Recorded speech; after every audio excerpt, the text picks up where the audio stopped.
আপনি কেন মরবেন, কিভাবে মারা যাবেন? আমি সোহেল প্রতিদিনের মতো আজকেও একটা ভিডিও নিয়ে চলে আসলাম। তবে অন্য সব সাধারণ ভিডিওর মতো আজকের ভিডিওটা না, আজকের ভিডিওটা অসাধারণ হতে যাচ্ছে, যেটা আর কি না দেখলে বুঝতে পারবেন না। সো সাধারণ দিনের মতোই আজকে কিছু অসাধারণ জিনিস ঘটলো, যেটার তাৎপর্য বিশ্লেষণ করতে গেলে একটু ইসলামিক ব্যাখ্যার দিকে যেতে হয়। আপনি কি জানেন আপনি কিভাবে মারা যাবেন?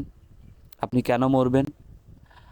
যদি ইসলামিক দৃষ্টিকোণ থেকে ব্যাখ্যা করতে যাই, তাইলে সর্বশেষ লাস্ট যে ধাপটা আসে সেটা হলো আপনি মরবেন আপনার রিজিকের অভাবে। যে আল্লাহ যখন আপনাকে সৃষ্টি করছে তখনই আপনার একটা রিজিকের ব্যবস্থা আল্লাহ পাক নিজে করে রাখছে, এবং এই রিজিকটা যতদিন পর্যন্ত শেষ না হবে ততদিন পর্যন্ত আপনি এই দুনিয়া থেকে ত্যাগ করতে পারবেন না, বা দুনিয়া ত্যাগের ক্ষমতা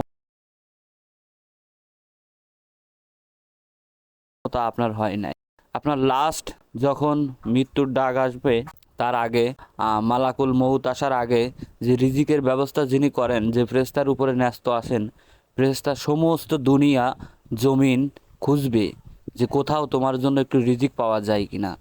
তখন কিনা এই দুনিয়া এবং জমিনে কোথাও তোমার জন্য এক টুকরো রিজিক অবশিষ্ট থাকবে না। আর যখন রিজিকের ব্যবস্থা না করতে পারবে তখন যে বলবে যে তার জন্য দুনিয়ায় এক টুকরো কোথাও এক টুকরো রিজিকের ব্যবস্থা করতে পারলাম না। আর তখনই আপনার আকুল মউত এসে আপনার জানটা কবজ করবেন, তখনই আপনি এই দুনিয়া ত্যাগ করবেন। তো এই ঘটনা এই কারণে বলছি আপনাদের, কারণ রিজিক জিনিসটা এমন একটা জিনিস, তুমি চাইলেও রিজিক নিজের করে নিতে পারবে না। ইভেন তোমার সামনে যদি সাজানো থাকে 1,000 টাকার খাবার দাবারও, তুমি চাইলে সেই খাবার খেতে পারবে না।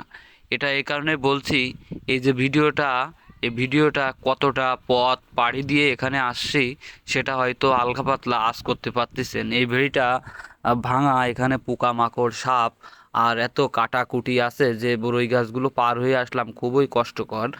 আর এখানে আসার আগে আমরা একটা জায়গায় ব্রেক নিছিলাম, সেখানে খাওয়ার একটা প্ল্যান করছিলাম, ভাবছিলাম যে খেয়ে তারপরে যাব, কিন্তু পরবর্তীতে ভাবলাম না, শর্ট টাইমের ভিতরে চলে আসব ওখান থেকে, এসে খাওয়া দাওয়া করব। কিন্তু আমরা যেখানে গেছিলাম সেখানে এতটাই দুর্গম জায়গা যে এখানে মানুষ তেমন একটা যায় না বললে ভুল হবে, মানুষ এখানে যায়, বাট এই অঞ্চলটার দিকে যারা ঘের করে তারা আর কি অনেক দূর দূর থেকে এসেই করে, আর অনেকটা পথ মানে অনেকটা ভিতরে।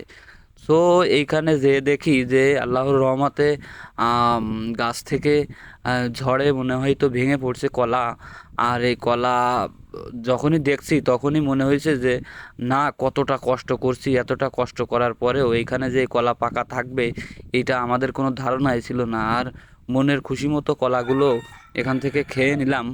আর বারবার একটা কথাই মনে আসছিল, আল্লাহ চাইলে কি না সম্ভব।